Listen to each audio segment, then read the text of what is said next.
July the 4th is Solar Independence Day, an event where developers will open up their solar farms to the public. We spoke to the organisers.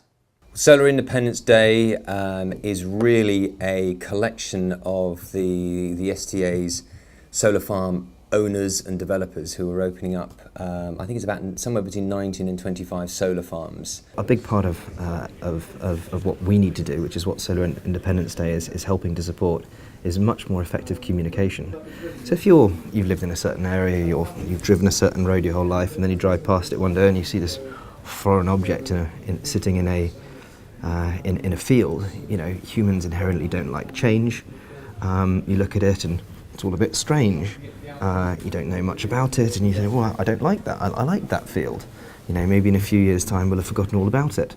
But at the moment, when you first see it, people, naturally, I think it's just human nature. A lot of people don't like change. For many people, once they understand that the natural concerns that they have aren't borne out in reality, then their opinions change. There will always be those people that will continue to object, and we have to respect those opinions, but we can only at least still they can continue to object based on facts rather than a misunderstanding of the situation. We can't continue to build solar farms without taking the local community with us.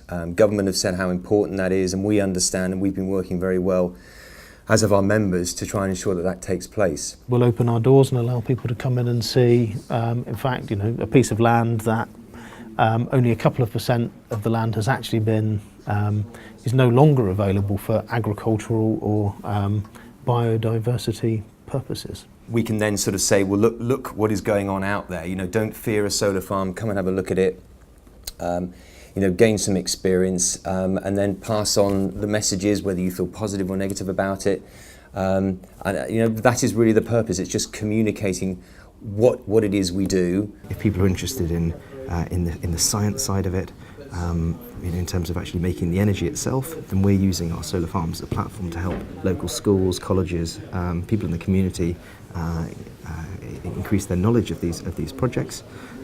Similarly, if you look at it from a biology perspective and a habitat and biodiversity opportunity, we're also working with local schools and colleges to see how we can maximise the different biodiversity benefits and help the kids, help us to understand what's going on. Anyone that comes to the solar farm is reassured and sees this as a massively positive contribution to energy generation in the UK. Maybe there are people around the place who don't really understand solar farms and have complained about them. So by bringing them along and explaining to them how easy they operate and how simple they are, I think that sends a very positive message to them, and if they can communicate that back out into the industry.